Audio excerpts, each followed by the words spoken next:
The automatic doors of JFK International Airport, Terminal 4, slid open with a soft hiss. The scent of freshly roasted coffee mingled with the cool air from the climate control system, wrapping around Andre Collins like a thin mist. Light poured through massive glass panels, spilling across the polished stone floor and reflecting each of his steps. At 44, tall and solidly built, Andre moved with the calm of a man long accustomed to being in places where people looked at him and silently wondered, what's he doing here? A navy polo shirt, dark jeans, soft leather shoes, the image of a businessman enjoying an easy Friday, not a mogul fresh from closing a $4.2 billion merger. The hum of the airport surrounded him, the roll of luggage wheels across tile, a child pleading for candy, the echo of boarding calls. A woman's voice came over the PA. Flight 447 to Los Angeles is now boarding first class and business class passengers.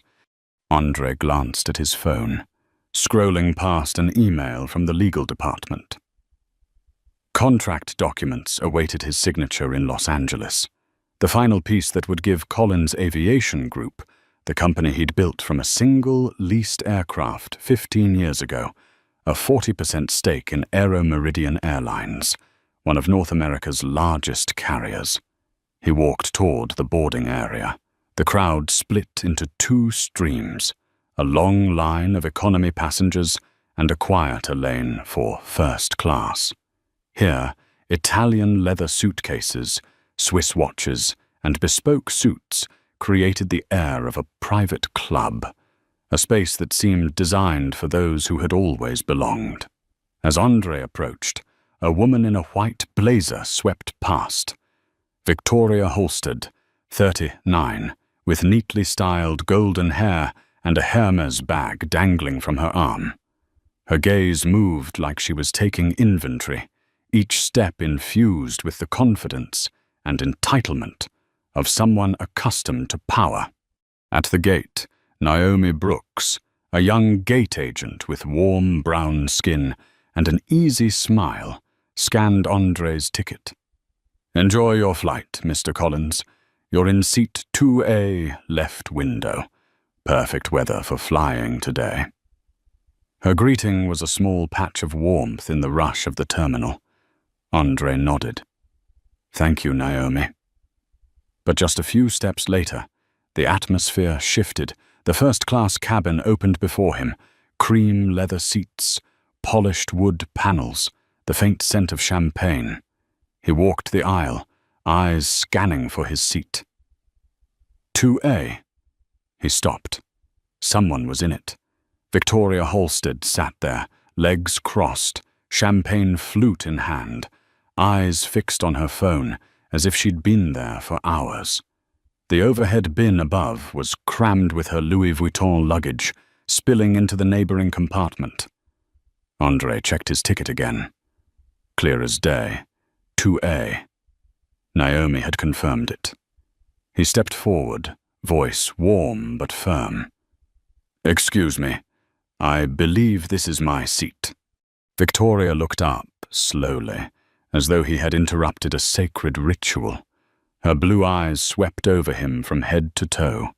The polo shirt, the worn messenger bag, no diamond watch, no luxury logos. She smiled, but it was the smile of someone holding all the cards. "I'm sorry, but I don't think you belong in first class." The words landed like acid, sharp and cold, leaving an invisible burn. Andre felt his chest tighten, not with sudden anger, but with the familiar weariness of a refrain he'd heard in countless variations his whole life, from the playground to the boardroom. He held out his ticket, his hand steady as steel. "I have 2A. There must be some mistake." Victoria gave a soft, hollow laugh. "There's no mistake. I always fly first class. Maybe you should check back at the gate. Sometimes people get their tickets mixed up." The emphasis on "mixed up" carried a clear implication. People like you are often in the wrong place. Around them, the cabin's chatter thinned. A few curious eyes turned their way. The air began to thicken. Andre kept his thin smile. "Then perhaps you wouldn't mind showing me your ticket." Victoria's fingers tightened around the champagne glass, her knuckles whitening. "I don't have to prove anything. This is my seat, and I'm not giving it up to someone who clearly doesn't understand how first class works." The steady hum of the air vents seemed to deepen, as if the sound itself had been pulled inward. The unspoken script was one everyone knew. The black man would yield, move to another seat, and avoid disturbing the first-class experience. But Andre Collins hadn't built a multi-billion-dollar aviation empire by accepting only what others thought he was allowed to have. The click of high heels tapped lightly against the polished wood floor of the first-class cabin. Clara Jennings, the lead flight attendant, appeared beside Andre, her professional smile as precisely placed as if it had been programmed.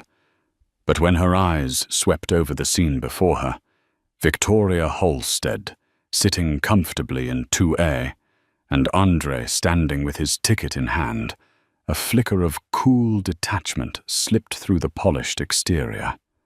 "Is there a problem here?" Clara asked, her tone soft but carrying the weight of authority. Victoria was quicker to answer. "Yes, this man thinks my seat is his." The emphasis on "this man" landed like she was talking about an unremarkable stranger from Coach. Andre hadn't yet spoken when Clara turned to him with an assessing look. "Sir, may I see your boarding pass?" He handed it over. Clara took it, examining it as though verifying a high-value check. "Yes, it does say 2A. Her tone didn't suggest the matter was settled, but rather that she was working out a way to rearrange things. "Miss Halstead, may I see your boarding pass?" Victoria waved a dismissive hand. "I didn't bring it out here. I'm a Platinum Elite member with Aero Meridian. I always fly first class." Clara nodded, as if that were valid proof, then glanced toward Eric Wong, the secondary flight attendant standing nearby. "Eric, check with the gate to see if there's a seat duplication." While Eric walked away, Victoria took a sip of champagne, tilting her head with a smirk. "I'm sure this will be resolved quickly. Some people just don't understand the system." Andre heard every word, each one sharp as a blade. He remained upright, his gaze calm, but his mind was already laying out the steps like a high-stakes M&A negotiation. Verify, cross-check, block the escape route, close the deal. Eric returned, looking uneasy. "Ms. Clara, the system shows Mr. Collins is assigned to 2A. Mrs. Halstead is a frequent upgrade member." Victoria jumped in instantly. "Exactly. My status obviously takes priority. I already told you that." Clara turned back to Andre, her voice gentle but firm. "Sir, we do have an excellent seat in premium economy. Would you be willing to move there?" The cabin seemed to contract. Andre could feel the weight of every pair of eyes on him. This was the moment most people would nod and let it go. But not this time. He gave a slight smile. "I appreciate the offer, but I have a confirmed ticket for 2A. I'd like to sit in the seat I paid for." Eric bit his lip, and Clara's smile seemed to freeze in place. "Sir, we need to resolve this quickly so the flight can depart on time." Ms. Halstead was seated first. Andre's reply came evenly, his tone like tempered steel. The U.S. Department of Transportation, Title 14, CFR Part 250, requires the airline to honor the seat confirmed and paid for. Seated first is not a valid reason to change seat ownership. A soft gasp sounded from a row behind. Someone had begun filming on their phone. Victoria raised an eyebrow. "Are you trying to teach me the law?" Andre tilted his head slightly, his voice cutting clean. "No, I'm simply reminding you of the regulations your airline has committed to its passengers." The air thickened. Clara's expression shifted, but instead of ending the dispute, she said, "Sir, please provide additional identification. We just want to be sure." Andre felt it like a punch to the chest. Identification? After his ticket had already been scanned at the gate? In 3 decades of flying hundreds of first-class trips, he had never been asked this. "Additional ID," he repeated, his voice lower now, carrying a dangerous undertone. Eric stepped in, mumbling, "It's just procedure when there's a dispute." Andre pulled out his wallet and handed over his ID. Clara studied it, checking each detail against the ticket, even reading aloud. "Andrew Marcus Collins." But the ticket says Andre Collins. "Marcus is my middle name," Andre said evenly. "Andre is my professional name." Victoria leaned back in her seat, the corner of her mouth curling. "I don't mind if you sit there." She pointed toward the last seat in first class, right beside the lavatory. Clara looked over. "Would that be acceptable to you, sir?" Andre answered without hesitation. "I'll stay in 2A. Victoria leaned toward Clara, lowering her voice just enough for Andre to hear. "This is honestly a joke. Look at him. He doesn't even look like he can afford first class." The sound of it scraped through the cabin like metal on glass. Silence fell. An older black woman in row 4 let out a quiet, "Oh my God." Andre drew in a slow breath. In that moment, he knew exactly what he could do to end this. And when he did, no one here would ever be the same again. Andre stood there, his hand still holding the ID card Clara had just handed back to him. Every word Victoria had spoken still rang in his ears, like a hammer striking hot metal again and again. "Looks like you can't afford it." A sentence carrying the weight of a century of prejudice. Eric stepped forward, forcing a stiff smile. "Mr. Collins, perhaps the best way is for us to resolve this quickly, so the plane can depart on time." Andre tilted his head, his eyes fixed on Eric. On-time departure is important, but respecting a paying customer is more important. Or is Aero Meridian's policy to only prioritize passengers who look like first-class members? A few passengers let out dry, uneasy laughs. A middle-aged man in row 3 looked down to avoid Andre's gaze. Victoria rolled her eyes. "Come on, you're trying to turn a small issue into politics." Andre's mouth curved slightly. "Politics? No. This is a commercial contract, and I have a ticket, a legal contract, for seat 2A. You are violating the conditions of carriage, Section 3.1, on the right to occupy the purchased seat." Clara drew a deep breath, starting to feel the situation slipping out of her control.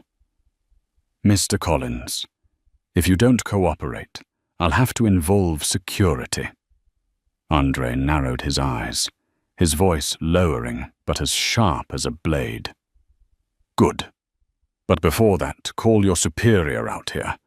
Someone with real decision-making authority." Eric and Clara exchanged glances. Such demands usually came from difficult passengers, but there was something different in Andre's tone. It was the voice of a senior attorney, citing contractual clauses rather than a customer arguing over a seat. Andre unlocked his phone, moving deliberately, making sure everyone could see. He dialed and lifted it to his ear. "Rachel, it's me. Patch in legal and start recording.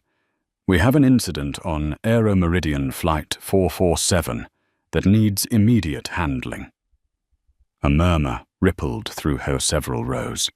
Victoria raised her eyebrows, though her mocking smile had thinned. "Who's Rachel?" Andre covered the microphone. "My chief of staff, and very soon you'll know exactly where I stand in the system you think I don't understand." Clara took a half step back, sensing danger now. "Mr. Collins, I think we can handle this internally." Andre cut her off, his voice now like a gavel striking in a boardroom. "No, Clara, you've had 20 minutes to handle it internally. Now it's time for strategic management intervention." He switched to a second line. "Connect me to Robert Hamilton. Yes, the CEO of Aero-Meridian. Tell him this is Andre Collins, chairman of Collins Aviation Group, his largest shareholder." Eric's face drained of color. Clara tried to maintain composure, but her hands gripped the crew logbook tightly. Victoria let out a short laugh, clinging to her last shred of confidence. "You're joking, right? If you really were, then why dress like that?" Andre turned to her, his eyes like ice. "Because real power doesn't need a logo on a shirt or a suitcase plated in gold. But it's enough to ground this entire flight crew if necessary."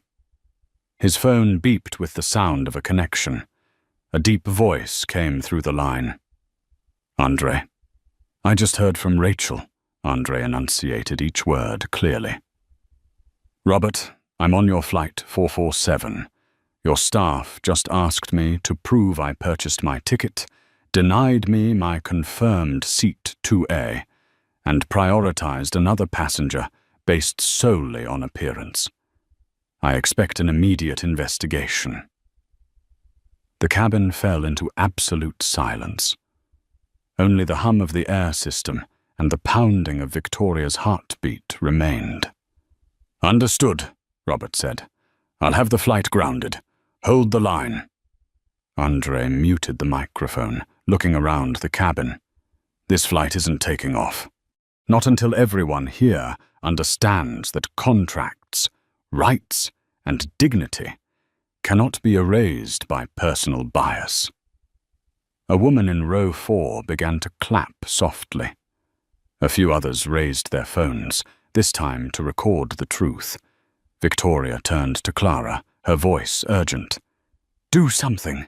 I can't believe you're letting him." Clara didn't answer. Eric had just received the emergency notification on his tablet. "Return to gate. Do not depart."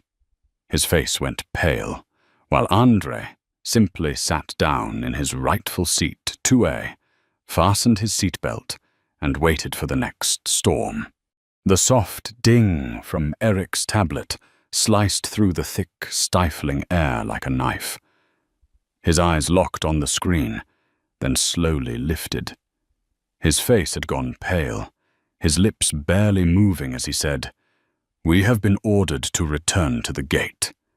Immediately." Victoria shot halfway out of her seat, the champagne glass trembling in her hand. "What? Over a seat dispute? This is a joke, right?" Andre didn't answer. He simply adjusted his seatbelt, his posture steady as if he were the one piloting the aircraft. Clara looked around the cabin, struggling to reclaim control. "Ladies and gentlemen, we apologize for the inconvenience. The aircraft will be returning to the gate to resolve an internal matter." Her voice still carried the polished tone of a flight attendant, but the way her hand gripped the seat back betrayed her tension. From a few rows back, a young man's voice rang out. "Inconvenience? I'd say this is the right thing to do." His phone camera was aimed squarely at Victoria. She spun around, blue eyes flashing irritation. "He's ruined this flight, all to prove some kind of point." Andre lifted his head, his gaze calm but razor-sharp. "No, Miss Halstead. I'm not proving a point. I'm upholding the contract I signed when I purchased my ticket, and the principle of equal treatment that every customer is entitled to. You're the one who turned this into a test of prejudice." The aircraft began to decelerate, the engines humming lower. The faint squeal of the wheels could be heard as the plane turned back toward the taxiway. A few passengers began clapping, others silently kept filming. Andre's phone vibrated in his hand. He glanced at the screen. "Robert Hamilton." He switched it to speaker. Robert's voice came through, steady and direct. "Andre, I've instructed operations. This flight will remain at the gate until a preliminary investigation is complete. I've also asked the VP of Operations to call you immediately." Andre replied, "Thank you." "And Robert, I want the entirety of this incident documented in the airline's official report." Clara froze in place. The name Robert Hamilton, CEO of Aero had just echoed through the cabin, unmistakable. She knew the power game had shifted, and she was on the weaker side. Before she could take a breath, Eric's tablet pinged again. He looked at it, muttered under his breath, "Oh God," then raised his eyes. "The VP of Operations is on the line for you, Mr. Collins." Andre nodded as his phone rang again. He answered, and a brisk female voice spoke from the other end. "Mr. Collins, this is Patricia Green. I want to offer my deepest apologies on behalf of Aero Meridian. We are immediately suspending flight attendants Clara Jennings and Eric Wong, pending investigation, and passenger Victoria Halstead will be placed on the airline's permanent no-fly list." Victoria's eyes widened, her face draining of color. "What?" "You can't," Patricia continued. "Furthermore, the entire Aero Meridian flight crew will undergo mandatory training on identifying and eliminating bias. This directive comes directly from executive leadership." Andre glanced briefly at Victoria, then returned his attention to the call. "I agree with this course of action, and I'll ensure Collins Aviation Group directly oversees the process." "Yes, sir," Patricia replied. The call ended. The cabin felt as if all the air had been sucked out. Victoria collapsed back into 2A, Andre's seat, her eyes darting around in search of an ally, but finding only phone cameras recording her. The older black woman in row 4 spoke up, her voice low but firm. "Ms. Halstead, the only person who ruined this flight is you. He showed you his ticket from the start." A young man in row 5 added, "Lady, you literally tried to kick off a paying passenger because you didn't like how they looked. Everyone's got this on video now." Victoria's lips trembled as she looked around, but no one was on her side anymore. The plane rolled slowly toward the gate. The ding sounded again, signaling passengers would soon be instructed to disembark. Andre unfastened his seatbelt, stood, and retrieved his bag from the overhead bin, sitting neatly beside Victoria's overflowing Louis Vuitton. Placing it on the floor, he turned to Clara and Eric. "You've just lived through a real-time case study in brand risk when customer service is handled the wrong way. It's going to be taught in every customer service training program I fund this year." The words landed like the final nail, sealing the coffin of their careers. The final ding sounded. The cabin door opened, and a damp gust from the jet bridge swept in. Passengers rose from their seats, but no one hurried. They were still held in place by the aftershock of the confrontation they had just witnessed, a scene they knew would be headline news before the day was over. Andre Collins stepped out first. Each footfall on the carpeted jet bridge echoed like the slow, deliberate beat of a drum, heavy with the signal that this story was far from finished.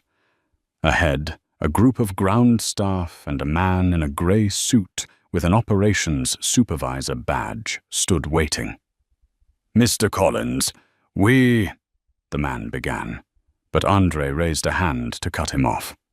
"Save the apology for the official report," he said, his voice steady and clear enough for several nearby passengers to hear. "And send that report to the legal department of Collins Aviation before 5 p.m. today. I want every detail documented verbatim."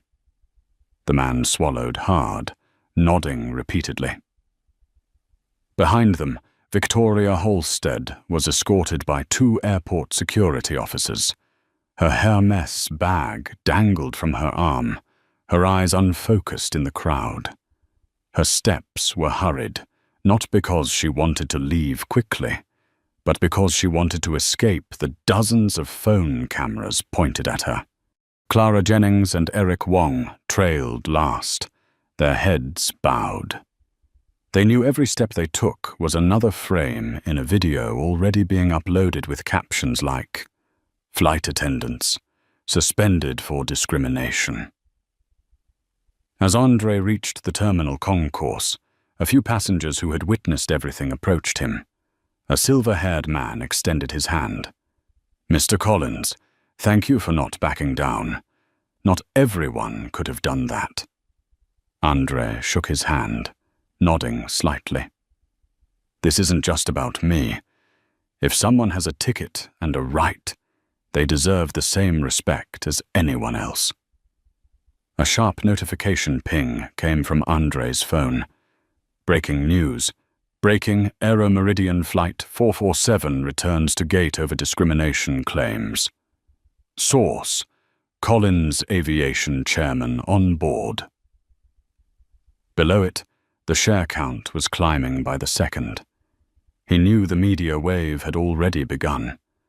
As he stepped out past security, the midday New York sunlight swept across his face. Off to the side, a freelance reporter was waiting, recorder in hand. "Mr. Collins, do you have any comment on being treated like an invalid passenger by an airline you're a major shareholder of?" Andre paused for a beat, looking directly into the camera lens held by the reporter's partner. "If this happened to me, someone with the power to change it, then how many times has it happened to those without a voice? The real question isn't, why did they do this to me? But what will we do to make sure it doesn't happen to anyone else?" That answer, short but sharp, was like a spark thrown into a fuel tank. Within an hour, the clip was everywhere on Twitter, LinkedIn, and Facebook. The hashtag #HashtSeat began to spread, paired with personal stories of discrimination on airplanes, in hotels, and in restaurants. In the office on the 47th floor of Collins Aviation, Rachel Morgan took a call from a major investor.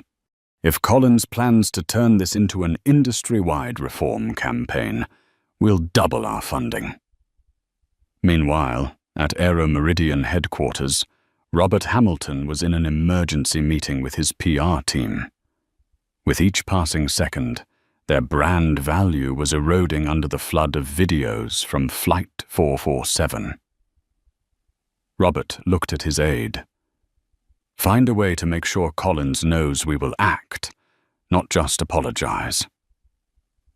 Back at the airport, Andre sat in a small conference room hastily arranged by the VIP services team. Rachel was already connected via video, the screen showing both the legal and PR teams of Collins Aviation. "What's our move?" one lawyer asked. Andre looked straight into the camera. "Start with Aeromeridian. Demand mandatory company, wide training. Change the boarding policy so status can't blindly override a valid ticket, and establish a discrimination complaint hotline.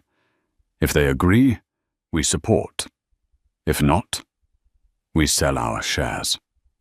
The statement fell with the finality of a closed deal. Rachel nodded. "And the media?" Andre's lips curved into a faint smile. "We don't run a campaign. We let the story tell itself. I saw the eyes of the people recording in that cabin. They'll do that work for us." Outside, the airport PA called another flight. Andre glanced out the window, spotting an Aeromeridian Boeing 787 taxiing toward the runway. He knew that within days, these very aircraft would carry a new rule, not one forced by a PR stunt, but by an uncompromising principle. Respecting the customer is a non-negotiable condition for survival. He stood, straightening the collar of his polo.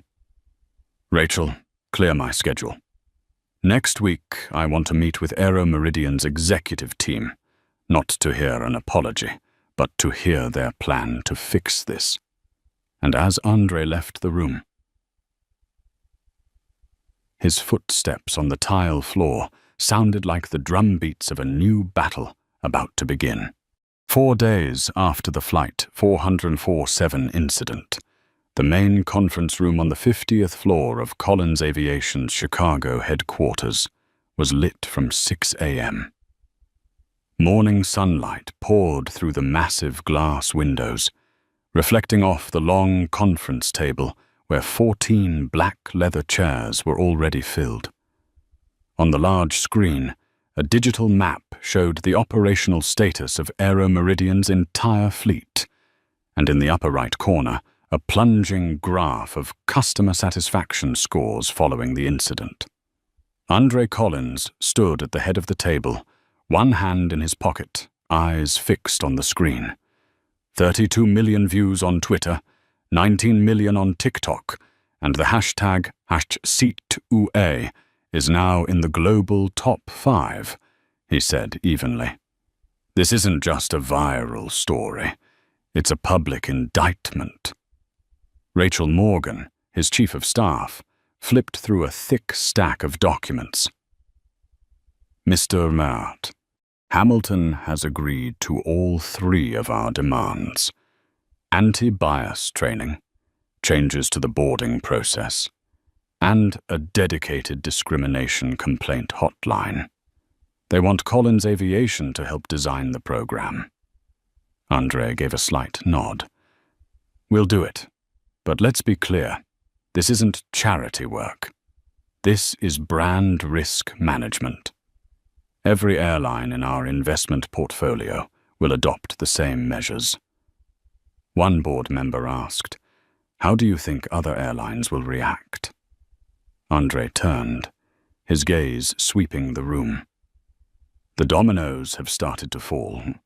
After Aeromeridian, another airline will be named. And they'll come to us, not because they love the equality message, but because they fear the cost of another Seat 2A incident." The room fell silent for a moment. Everyone understood what happened on Flight 447 had become a legal precedent, a living case study in the financial damage caused by discrimination. That afternoon, Andre flew to Dallas to attend an aviation industry conference. He wore a navy suit and a charcoal silk tie, no trace of the low-profile look he had on during Flight 447. The media already knew he would be there, and dozens of reporters waited in the lobby. A CNN reporter raised a microphone. "Mr. Collins, do you believe the Flight 447 incident was an isolated case or a systemic problem?" Andre answered without hesitation. "When something can happen anywhere, to anyone, it's a systemic problem, and the system needs to change." A Financial Times journalist pressed, "Some say you're using this incident to increase Collins Aviation's economic leverage." Andre gave a half smile. "They're right. Economic power is a tool, and a tool can be used to maximize profit or to maximize fairness. I choose both." Backstage, Robert Hamilton, CEO of Aero Meridian, approached Andre.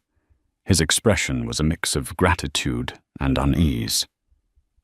"Andre," Robert said quietly, "my company owes you a thank you and a warning for the entire industry." Andre shook his hand, his grip a little firmer than courtesy required. "Robert, I'm not warning anyone.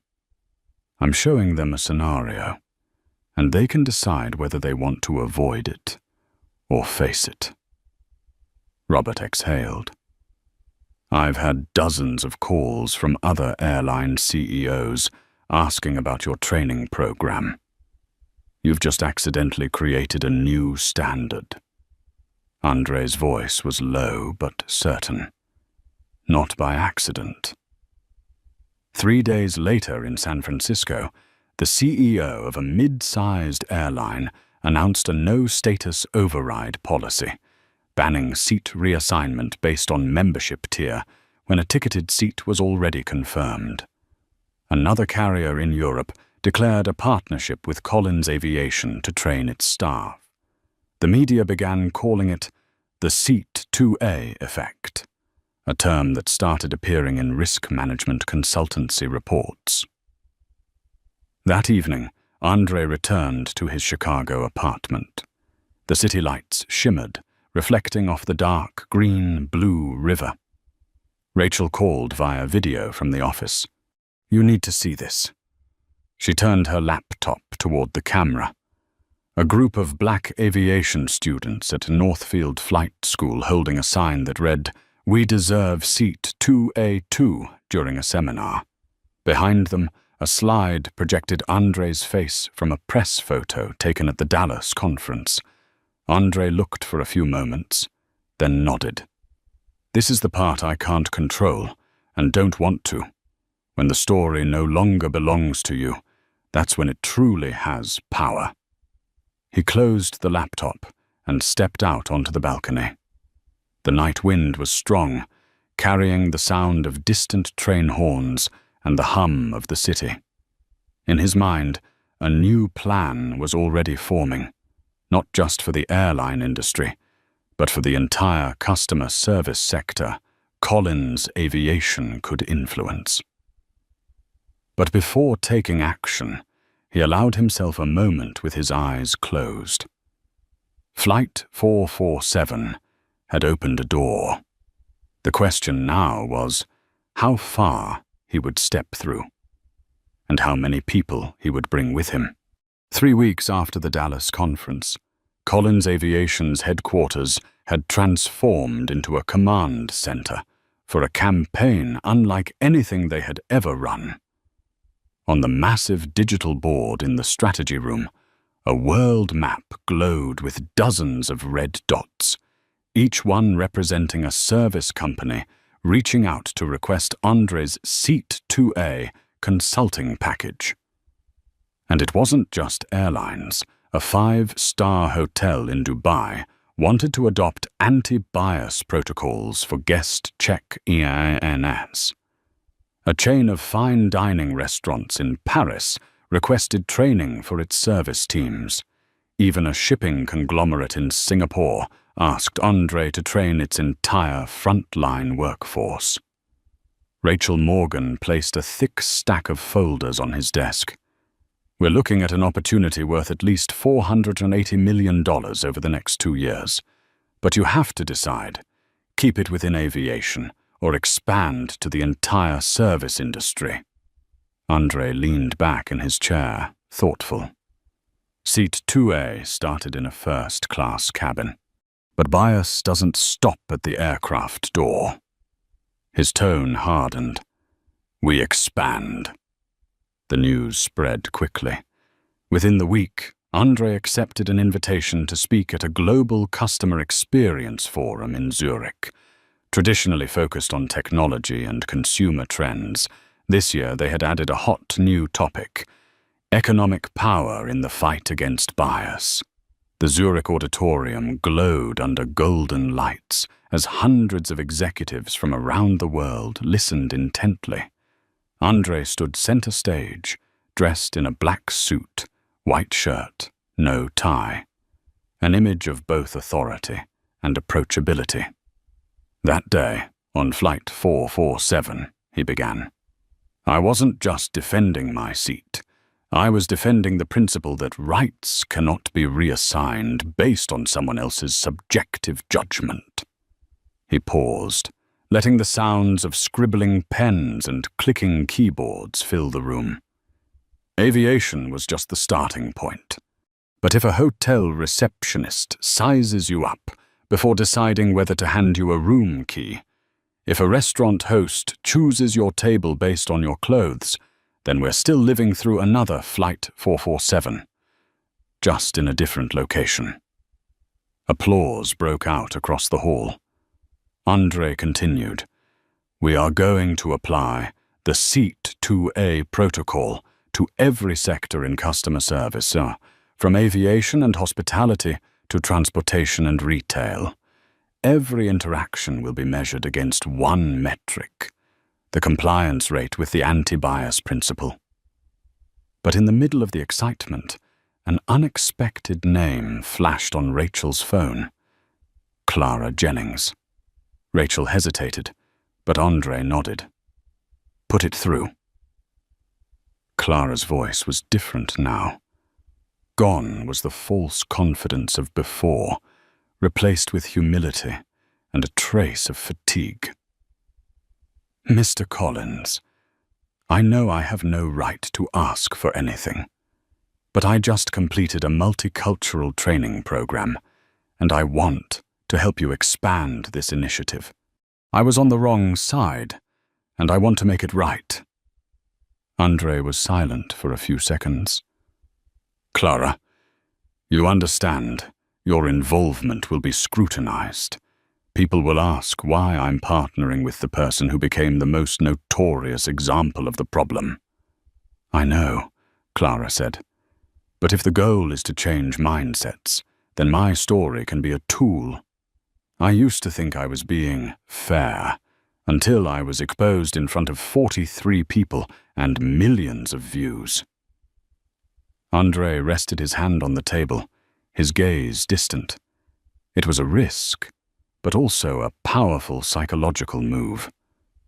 All right, you'll join the advisory team. But remember, not to erase the past, but to prove that people can change. The following month, the Seat 2A protocol launched in 3 pilot markets: an airline in South Africa, a hotel chain in Switzerland, and an Asian shipping company. Clara stood beside Andre at the press conference, openly recounting her mistakes to dozens of reporters. The story made waves. A major newspaper ran the headline, "From first class to a global campaign, Suspended Flight Attendant Co. founds anti-bias program." Rachel sent Andre a short text. This is the twist no one saw coming. Andre smiled. He knew that when those who once stood on the wrong side became part of the solution, the message would carry farther than any speech could. Just 3 months after the Seat 2A protocol was rolled out at the Swiss hotel chain, a 57-second video unexpectedly went viral. In the clip, a young Indian couple stood at the front desk of the Grand Helvetia Hotel, being refused check-in on the grounds of no valid booking confirmation, despite showing both their confirmation email and reservation code. The employee, neatly dressed in a tailored suit and speaking in a rigid tone, eventually delivered the line that set public outrage ablaze. "We have standards for executive room guests." The problem? Grand Helvetia was one of the 3 pilot markets for the Seat 2A protocol. The program's logo was clearly displayed on the advertising board behind the reception desk, turning the incident into a direct blow to André's credibility. In Chicago, inside the emergency meeting room of Collins Aviation and Partners, Rachel played the clip on the big screen. With every passing second, André's expression grew darker. "We trained their entire staff 3 months ago," Rachel said. "Your signature is still on their completion certificate." André folded his arms, his voice low, but carrying force.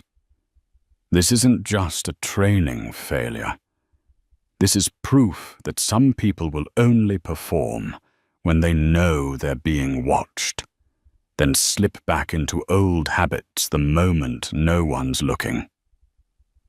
Clara, now an official advisor, spoke up. "If we don't respond hard, people will say, 'Seat 2A is just a PR stunt.'" André turned to her, his eyes like blades. "Then we respond at a level no one's ever seen." Less than 12 hours later, André landed in Zurich. At the Grand Helvetia, Klaus Weber, CEO of the parent company that owned the hotel chain, greeted him in the top-floor boardroom. Morning light poured through massive glass panels, reflecting off the walnut conference table. Klaus began with a long apology, but André cut him off. "I didn't come here for apologies. I came to decide whether Grand Helvetia still deserves to display the Seat 2A logo." Klaus froze for a moment. "Mr. Collins, please give us a chance." "The chance was when you signed the agreement to fully implement our protocols," André said, placing a printed copy of the contract on the table. Clause 5.2. Any discriminatory act occurring after completion of training will result in the immediate revocation of the Seat 2A brand license and a global press release. Klaus swallowed hard. "If you do this, we'll lose millions in booked reservations." André leaned forward. "No, you'll lose trust, and that's the one thing you can't buy back." The meeting ended with an unprecedented decision. Collins Aviation and Partners would publicly revoke Grand Helvetia's Seat 2A certification, accompanied by a press release emphasizing, "The program does not shield anyone, not even our largest clients." The release went out with the video attached, and within hours, global media exploded. A Swiss newspaper splashed the headline, "André Collins cuts multi-million, contract over 57 seconds of bias." Clara appeared on CNN, stating plainly, "When I made my mistake on Flight 447, Mr. Collins didn't compromise. Today, he proved that principle has no exceptions." But the move was more than just a crisis response. It triggered a reverse effect. A wave of luxury hotel and service brands reached out to Collins Aviation and Partners, requesting audits of their processes before they became the next victims of the Helvetia effect. Rachel summed it up in the weekly report. Consulting requests are up 230% since the incident, and the hashtag @NoExceptions is starting to replace hashed Seat 2A on social media. Andre read the report and smiled faintly. Good. That's how you turn a storm into a jet engine. That evening, back in his Zurich hotel room, Andre stood by the window, looking down at the warm yellow lights stretching along the old city streets. His phone rang. Robert Hamilton from Aero-Meridian. Andre, I just saw the news. You've set a new standard. No CEO in the industry has ever cut a major contract over a single incident. Andre replied simply, Robert, a principle is only worth something if you're willing to pay for it. There was a pause on the other end. Then Robert said, I think you've just turned Seat 2A into something far bigger than aviation. Andre looked out into the night, knowing Robert was right. Flight 447 had opened the door, but the Helvetia incident proved this was no longer the story of one airline, one industry, or one first-class seat. This was the story of every seat, every reception desk, every point of contact between human and human. And Andre had no intention of stopping. 6 months after the grand Helvetia incident, the Seat 2A protocol had become a name everyone recognized. But along with its growing reputation, Andre Collins began to feel the crushing pressure from forces he knew would be difficult to confront. On a Monday morning, in the conference room on the 52nd floor in Chicago, Rachel Morgan placed a thick red folder in front of him, thicker than any contract. Andre, this is an official warning letter from the Global Service Alliance. They're demanding we suspend all evaluation and certification revocations in the hotel sector unless approved by an independent council they control. Andre flipped through a few pages, immediately recognizing the names on the council. All CEOs of major hotel conglomerates who saw Seat 2A as a direct threat to their power and profits. This is a lock, Rachel said.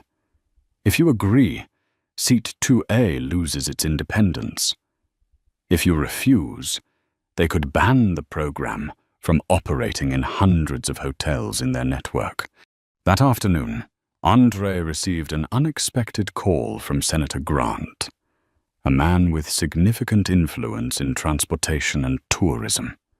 His voice was deep, cold. Andre, I know you mean well. But if you keep exposing big brands the way you did with Helvetia, you're going to destabilize the service economy. I suggest you voluntarily scale back. Andre answered, each word hitting like a hammer on the table. Senator, instability doesn't come from us demanding fairness. It comes from fairness never existing in the first place. There was a long pause before Grant hung up. That evening, Andre called an emergency meeting. Clara Jennings, now the public face of the program, was present. We're at a crossroads, Andre said, his voice sharp as a blade. If we give in, Seat 2A becomes a decorative sticker, easy to abuse and meaningless. If we stay independent, we risk being shut out of the largest market. Clara leaned forward. If your goal is real change, you can't let someone else control your switch. I know the cost of defending a principle. I lost my old career because of it. But I also know, if you lose the principle, there's nothing left to protect. Rachel interjected. The problem is, if we're cut from that hotel network, consulting revenue will drop 40%. Investors will pull out. Andre stood, walking to the glass wall that overlooked the city lights. In the reflection, he saw both the man who had once silently endured an insult in Seat 2A and the man he was now, holding the power to change the rules of the game. "We won't back down," he said finally, "but we'll strike where they don't expect." 3 weeks later, Andre launched a global report. The Service Fairness Index, a transparent ranking that publicly measured how well service brands in over 50 countries adhered to Seat 2A principles. The report not only named the brands that excelled, but also openly listed those that violated the standards, complete with videos, complaint data, and internal penalty scores. The media erupted. A European newspaper ran the headline, "Seat 2A publishes fairness rankings, a shock to the luxury service industry." Brands that scored low faced immediate backlash from customers, falling stock prices, and pressure from their own shareholders. Meanwhile, the Global Service Alliance held an emergency meeting to plot a counterattack. But before they could act, several major brands, including a few council members, reached out to Collins Aviation and Partners, seeking to improve their scores for next year's report. Rachel sent a short text to Andre. "They wanted to play a power game. You just rewrote the rules." Andre replied simply, "Principles aren't negotiable. If you want in, follow the rules. If not, face the market consequences."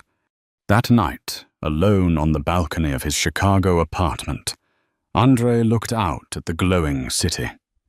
He knew what lay ahead would be even harsher as Seat 2A began to touch the forbidden zones where profit and prejudice fused into an almost untouchable stronghold. But he also knew that if he took even one step back, everything that had happened since Flight 447 would be meaningless. The night wind swept past, carrying the distant sound of a train horn. Andre gripped the railing tighter and whispered, like a vow, "Principles have no price." 9 months after the release of the Service Fairness Index, an unprecedented event occurred. The Seat 2A protocol was brought before the International Economic Court in The Hague.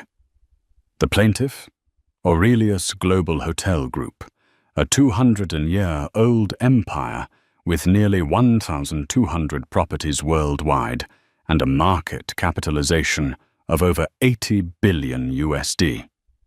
They accused Seat 2A of causing severe economic losses through unsubstantiated reporting and damaging the brand's reputation, accompanied by a claim for $2.3 billion USD in damages. In the conference room on the 54th floor in Chicago, Rachel Morgan read each line of the complaint, her voice tight as a drawn wire. "Andre, they're going to turn this into a globally televised trial. The press, television, social media, all will become their courtroom. If we lose, Seat 2A will not only lose credibility, but could be bankrupted." Clara Jennings gripped the file tightly. "But if we win, this will be a precedent, protecting the right to publish independent evaluations for all service industries." Andre was silent for a long time. He knew this was the biggest gamble since Flight 447. It wasn't just about defending a program, but defending the principle that the truth could be spoken without being strangled by power and money. On the first day of trial, the courtroom in The Hague was packed. Television cameras from 32 countries focused on the defense table, where Andre sat between Rachel and a team of international lawyers. Representing the plaintiff, Aurelius CEO Madeleine Duval opened with a dramatic speech, accusing Seat 2A of lack of due diligence, distorting information, and making judgments based on isolated incidents, causing hundreds of millions in lost revenue. When it was his turn, Andre stood without notes. His voice carried across the room. Seat 2A did not cause the damage. We simply shone light on what they wanted kept in the dark. If the light cost them money, the problem is not the light. A murmur rippled through the courtroom. The trial lasted 4 days, with numerous witnesses, including customers who had been denied service at Aurelius hotels despite having valid confirmations. Videos of these incidents played in court, front desk clerks frowning, clipped words, and eyes scanning guests from head to toe. The plaintiff tried to counter with customer satisfaction statistics, but Andre's team presented hundreds of unresolved complaints, along with leaked internal emails showing management had deliberately filtered reports before release. On the 5th day, Seat 2A's lead counsel delivered the final blow. A clause in the cooperation contract between Aurelius and Seat 2A, Clause 4.3, allowing immediate revocation of certification if discriminatory conduct is documented with verified evidence. The evidence? 27 videos, 112 witness statements, and an independent report from the United Nations Human Rights Office. Cameras cut to Madeleine Duval, her face pale. That afternoon, the court ruled Seat 2A won. The judgment affirmed the right of independent evaluation organizations to publish transparent information for the public good, even if that information caused economic harm to the companies named. Outside the court, hundreds of journalists surrounded Andre. A BBC reporter asked, "Mr. Collins, how do you feel after winning a $2.3 billion lawsuit?" Andre smiled wearily, but his eyes were sharp. No one wins when fairness has to go to court to defend itself, but today, at least we preserved the right to tell the truth without asking permission. That night, in his hotel in The Hague, Andre sat alone by the window, looking out at the central square. His phone buzzed, a message from Rachel. The news of the verdict is #1 worldwide, and the hashtag #truthhasnoprice is exploding. Andre typed back, "Tomorrow we start again. This can't just be a moment of victory. It has to be the start of a new standard." He set the phone down, took a sip of black coffee, and knew with certainty, after everything, what kept Seat 2A alive was not the win against Aurelius, but the daily commitment to living by the words he had said from the very beginning: principles have no price. From the first-class cabin of Flight 447 to the chambers of an international court, Andre Collins has proven that fairness is not a privilege. It is a default right. Real change does not come only from moments that make headlines, but from the small choices made every day at the hotel front desk, in an airplane cabin, or anywhere prejudice might appear. If you believe that principles cannot be bought, hit like, subscribe, and comment no price, because fairness has no price.